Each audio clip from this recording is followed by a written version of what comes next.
Good morning to one and all. So, in the unit 3 of power system analysis, first we are going to see an introduction about short circuit analysis and what are the assumptions behind that.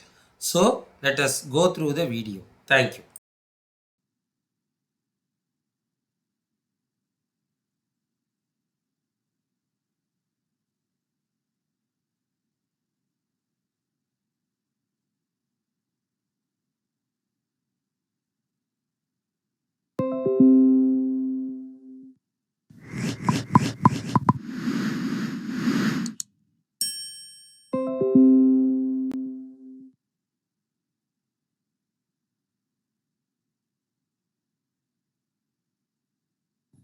Hello everybody and welcome to today's lecture about short circuit calculations.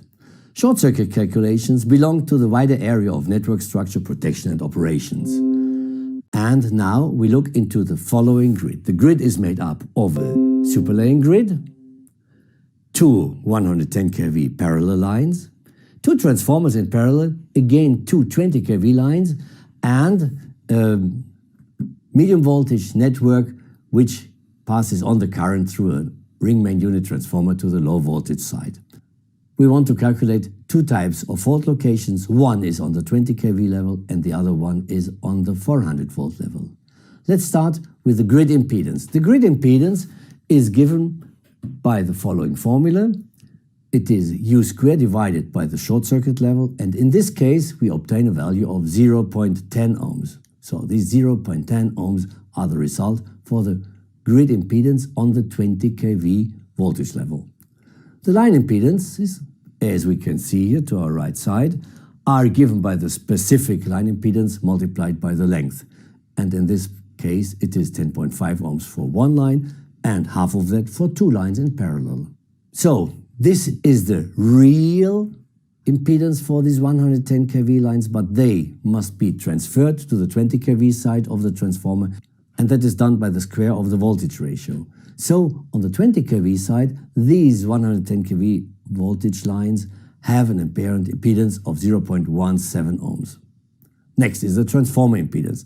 The transformer impedance is given by the percentage voltage times U squared divided by the apparent power of that transformer.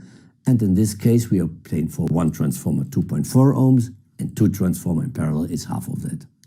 So this is the transformer impedance. The line impedance is calculated as before by applying the law of this specific impedance times the length, and we obtain 4 ohms for one line. We have two in parallel, so the lines altogether are 2 ohms. So now we can go to the synopsis and take the result. So the synopsis means we add up all these impedances, which gives 3.47 ohms, and we have to divide the phase voltage for a three-phase fault by this value, and that comes out as a current value of 3.3 kiloohms.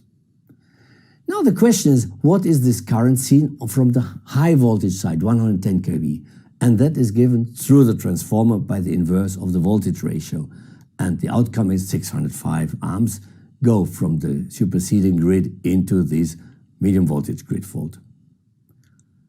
The next one is fault B, which is the fault on the low voltage side of this distribution transformer.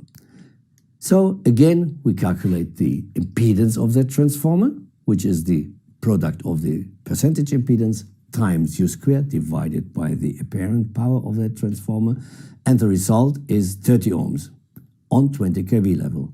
Now we add all these impedances up, obtain a total series impedance of 33.47 ohms, and divide the phase voltage by this value. The outcome is 605 amps on the 20 kV voltage side, which is our reference voltage level.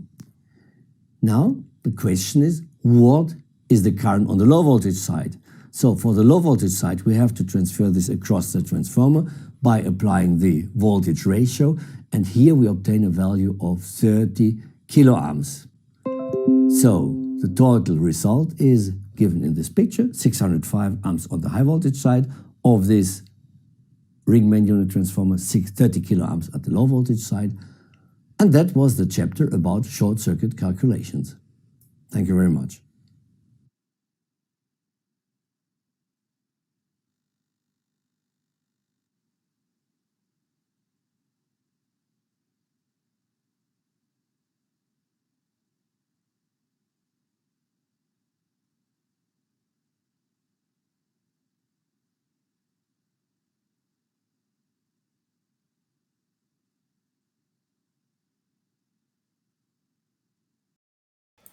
In this video, we saw about various assumptions made in short circuit analysis and what is short circuit calculation.